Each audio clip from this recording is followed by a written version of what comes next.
पर्यटन महाराष्ट्र या यूट्यूब चॅनलमध्ये मी सुहास नावते आपलं स्वागत करतोय। आज मी आलो आहे संगमेश्वर इथे सरदेसाईंचा वाडा आहे, जिथे संभाजी महाराजांना कैद केलं असा तो वाडा आहे। आणि ज्यावेळी त्यांना कैद केलं त्यावेळी ह्या सरदेसाई वाडासुद्धा जाळलेला होता।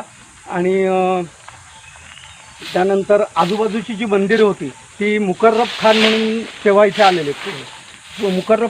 तेव्हा इथे आलेले तर त्यांनी इथली सगळी मंदिरं वगैरे तोडली। अनेक वर्षापासून ही मंदिरं मी तर बरेच वर्ष बघतोय, ही मंदिरं अत्यंत पडीक अशी अवस्थेत या संगमेश्वर एरियामध्ये तुम्हाला कमीत कमी 100 मंदिरं अशी पडीक अवस्थेत मिळतील। आज आपल्याबरोबर आहेत बाबाराजे देशमुख, एक इतिहासातलं एक मोठं नाव आहे, इतिहासातलं म्हणजे गड संवर्धन या क्षेत्रातलं खूप मोठं नाव आहे। आणि त्यांच्यासारखे त्यांची टीम इथे आहे। हे लोक इतकी सेवा करतायत ह्याची, या तुम्ही पण एवढी सेवा करतायत। आज त्यांनी फार वरपर्यंत चढून कोणाला स्वतःला 2 पैसे मिळतील म्हणून कोणी करत नाही, त्याला आतमध्ये ज्योत लागते, त्या ज्योतीसाठी ते करतात। आणि बाबाराजे देशमुख आपल्याला त्यातली थोडीफार माहिती नक्की देतील। प्रथमतः जय शिवराय, जय छत्रपती शंभूराज। काल आम्ही रात्री 3 वाजता संगमेश्वर इथं आलो आणि इथेच एका मंदिरामध्ये आम्ही मस्त आमचा बिछाना टाकला आणि त्या मंदिरामध्ये आम्ही राहिलो रात्री। सकाळी 6:30ला आम्ही उठलो, झोप तर काही झालीच नाही आम्ही 4 जण आलो होतो। आणि त्यानंतर सकाळी 7-7:30 वाजता आमचं 8 वाजेपर्यंत उरकून झालं, सगळ्या मंदिरांचं दर्शन घेतलं। त्याच्यानंतर आम्ही इथं आलो। हा ऐतिहासिक ठेवा असा आहे की या मंदिरांना किती वर्ष झाले कोणच नाही सांगू शकत। हे हेमाडपंथी हे का कोणत्या पंथातलं मंदिर आहे हे आर्किओलॉजिस्ट सांगू शकतात, पण आजकालचे आर्किओलॉजिस्ट हे किती हुशार आहे ते सगळ्यांना तुम्हाला माहिती आहे। तर आम्ही गावामध्ये गेलो, 4 झाडू घेतले। ऍक्च्युली आम्हाला बऱ्याच जणांनी विचारलं का लागतंय। आम्ही पहिलं गेलो त्या सरदेसाईंच्या वाड्यावरती। ऍक्च्युली तिथं जसं पाऊल टाकलं तशी कंपन जाणवायला लागली की हिंदुस्थानचा सगळ्यात मोठा अजरामर योद्धा, की ज्या योद्ध्याचं नाव जगाच्या पातळीवरती होतं, जगामध्ये त्या योद्ध्याला कोणच चॅलेंज नव्हतं करू शकत, असे छत्रपती संभाजीराजे, जे छत्रपती शिवाजी महाराजांचे पुत्र। इतिहासात जर बघायला गेलं तर 350 वर्षापूर्वी महाराजांना या सरदेसाईच्या वाड्यामध्ये इथेच दगाफटका झाला। महाराजांची दगाफटका होऊन त्यांना कैद करण्यात आलं। आणि इथून पुढचा जो इतिहास घडला, मालोजी बाबा घोरपडे त्यांच्याबरोबर होते, असे बरेच मराठा योद्धे त्यांच्याबरोबर होते।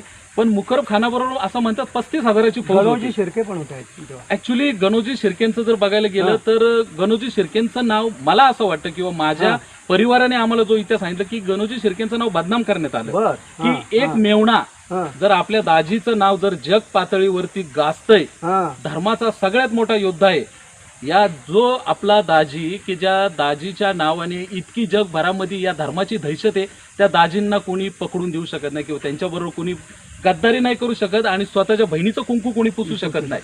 मग आता इतिहासात बरेच हेवे देवे केलेले आहेत, बरेच काही खानाखुना त्यांनी दाखवलेले आहेत, खास गलगे दाखवलेले आहेत। मग खरा इतिहास काय, खोटा इतिहास काय, ह्यो एक तर गणोजीराजे शिर्केंना माहीत, छत्रपती शंभूराजांना माहीत, किंवा त्यावेळेस जे अवेलेबल होते तिथं त्या रणसंग्रामामध्ये त्या लोकांना माहिती। पण असो, पण आम्ही पहिला तो वाडा तिथं साफ केला जिथं महाराजांना कैद झाली, जिथं संभाजीराजांची पावलं लागली, जी या वाड्यामध्ये त्यांची नजर फिरली, ज्या वाड्यामध्ये त्यांचं अस्तित्व होतं त्यावेळेस। आणि तो जगातला सगळ्यात काळा कविन्न दिवस आम्हा हिंदूंसाठी, या अखंड हिंदुस्थानसाठी, फेब्रुवारी 1619। येस, त्या दिवशी की आमच्या राजांना तिथं कैद झाली। तिथून नंतर हिंदुस्थानच्या पटलावरचा इतिहास बदलला। मग आम्ही तो वाडा साफ केला तिथं, जसं आपल्या जमून। आम्हाला काही लोकांनी सांगितलं की इथं कोणाला येऊन देत नाही, ही प्रायव्हेट प्रॉपर्टी आहे, त्याच्यामुळे तुम्ही इथं काय जास्त करू शकत नाही, आतमध्ये जायला तर काही हेच नाही। कारण 350 वर्ष जुना तो वाडा, त्याच्यानंतर कितीतरी वेळा त्याची डागडुजी झाली आणि हे संपूर्ण परिसर असं म्हणतात की 3-3.5 एकरात तो वाडा होता। पण आता बघायला गेलं तर 10 गुंठ्यामध्ये आसपास असेल। पण ठीक आहे, ती भूमी पवित्र आहे आमच्यासाठी, ती भूमी पवित्र आहे। त्याच्यानंतर आम्ही आलो, इथं देवीचं मंदिर आहे, खाली पण एक देवीचं मंदिर आहे, पाठीमागं महादेवांचं मंदिर आहे आणि समोर जे आहे ते पांडुरंगाचं मंदिर आहे, विठ्ठल रुक्मिणीचं मंदिर। तर जसं बघितलं की याच्यावरती कमीत कमी लेअर होता, लेअर पालापाचोळ्याचा। आता ही जी सागाची झाडं आहेत आणि आंब्याची झाडं आहेत, या झाडांची अख्खी पानं त्याच्यावरती पडली होती। मी काय म्हणलो जोडीदारांना माझ्या की आपण आलो, आम्ही आधी झाडाच्या फांद्या तोडल्या आणि ते साफ करायला लागलो, पण ते काय प्रॉपर वर्क होत नव्हतं। हा माझा मित्र बंटी शेठ उंद्रे पाटील, हे माझे मित्र पुरंदरचे सागर शेठ मोकाशी आणि निलेश शेठ मुटकुळे पाटील हे कडा श्री बीड साईडचे. मग आम्ही सगळे एकत्र असतो पुण्यामध्ये. ही दोघं गावामध्ये गेली, 4 झाडू आणले.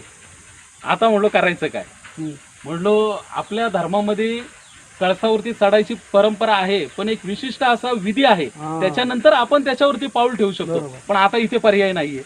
मग आम्ही काय म्हणलो, देवाचं नाव घ्या, हर हर महादेव, छत्रपती शिवाजी महाराज की जैन, शंभू महाराज की जैन, चढावर. मग हे दोघं तिघं वरती चढले, सगळा फुपाटा अख्खा कचरा काढला, त्या मंदिरावरती गेले, तिथलं सगळं काढलं. पण विषय असा होतोय, आतमध्ये जायची डेअरिंग होत नाहीये गाभाऱ्यामध्ये. ती डेअरिंग का होत नाहीये की आतमध्ये एंट्रन्सला 2 वारुळ तयार झाले, ज्याच्यामध्ये नाग राहतात, मोठमोठाले सर्प राहतात. आणि त्याच्या आतमध्ये जो गाभारा आहे, म्हणजे स्थापत्य कलेचा अप्रतिम असा नजारा इथं बघायला भेटतो की हे मंदिर कसं बनवलं असेल. बघितलं तर त्याला म्हणजे पूर्वी गुळानी, चुन्यानी किंवा इतर कशाची काही माध्यम होती, त्यांनी ते चिकटवायचे, पण हे मंदिर चिकटवलेलंच नाहीये. ते आहे तसं असं स्टेप बाय स्टेप रचत गेलेले. पण आतमध्ये बघितलं ना तर महादेवाचं लिंग आहे, पण त्याच्यामध्ये असं आता आम्हाला प्रॉपर लोकांनी सांगितलं की खूप मोठे मोठे जनावरं आतमध्ये असू शकतात, म्हणजे साप, नाग, कोबरा वगैरे असं स्नेक असू शकतं. आणि असंख्य अशी वटवागळ आतमध्ये चिकटलेली आहेत. तेवढं करून पण आपण आतमध्ये जाऊ शकतो. पण उद्या जर काय उद्योग झाला तर एक तर मेडिकल फॅसिलिटी पण इथं काही नाहीये, त्याच्यामुळे आमची काही डेअरिंग झाली नाही. पण आम्हाला जेवढं जमन तेवढं आम्ही इथं साफसफाई करतोय. आणि माझी महाराष्ट्रातील तमाम शिवभक्तांना तुमच्या चॅनलच्या मार्फत माझी एक विनंती आहे की संगमेश्वर हे जगाच्या पटलावरती आहे. जगाचा इतिहास इथून फिरला. ज्या दिवशी शंभूराजांना कैद झाली त्यावेळेस या कोकणातील असंख्य असे कुटुंब आणि परिवार हाणून मारून मुसलमान केलेले. कोणी काय प्रॉपर नव्हता, कोणी काय धर्माचा आव आणायची गरज नाहीये कोणी कोणाच्या. आम्हाला माहिती आहे इतिहास काय आहे, आमच्या बापजाद्यांनी लिहिलेला घडवलेला इतिहास आहे. त्याच्यामुळे इथं हाणून मारून मुसलमान झाले. माझी विनंती आहे शिवभक्तांना या महाराष्ट्रातील तमाम, इथं या. इथं आपला इतिहास आहे, इथं आपल्या पूर्वजांचं रक्त सांडलेलं आहे, इथं आपली अस्मिता, इथं आपला अस्तित्व आजही इथं असं उभं आहे, पण ते भग्न अवस्थेमध्ये उभं आहे. हे जर इतर कोणत्या राज्यामध्ये असतं तर याला सोन्या चांदीचा पत्रा लावून मढवलं असतं, किंवा हे जर आमच्या मावळ, मुळशी, भोर, वेल्हा, पुरंदर, हवेली तालुक्यात, पुणे जिल्ह्यात जर कुठं असतं तर आम्ही लोकांनी हे इतकं सुंदर केलं असतं की बोलायची गरज नाही. हे दुनियाने बघितलेले, महाराष्ट्राने बघितलेले. माझी विनंती आहे महाराष्ट्रातील तमाम शिवभक्तांना, पुरातत्व खात्यावरती विश्वास ठेवू नका. हे कुणाचेच नाहीयेत, हे कुणाचेच नाही. यांना जात नाही, यांना धर्म नाही, यांना पंथ नाही, यांना लिंग नाही. त्याच्यामुळं आपणच आपला जो मौल्यवान असा पुरातत्व असा ठेवा आहे तो आपणच आपला टिकूया आणि या अशा वास्तू आपण जपूया. तर शिवभक्तांनी इथं यावे. शंभू महाराजांची पावलं इथं फिरलेली आहेत, महाराजांचं इथं अस्तित्व आहे.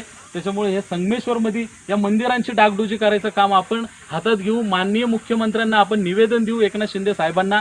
त्या थ्रो पुरातत्व खात्याशी संपर्क करू आणि ही वास्तू उभी करायचा जेवढा जमेल तेवढा प्रयत्न करू. ही काय कोणाची प्रायव्हेट मालकी नाहीये किंवा नाहीये, ते हजारो वर्ष जुनं, म्हणजे कोणच नाही सांगू शकत ही मंदिरं कधीची आहेत. त्याच्यामुळे लोकांनी याकडे लक्ष द्या आणि आपला जो अमूल्य असा ठेवा आहे तो जपायचा प्रयत्न करा. जय श्री. बघून खूप भेटून आनंद.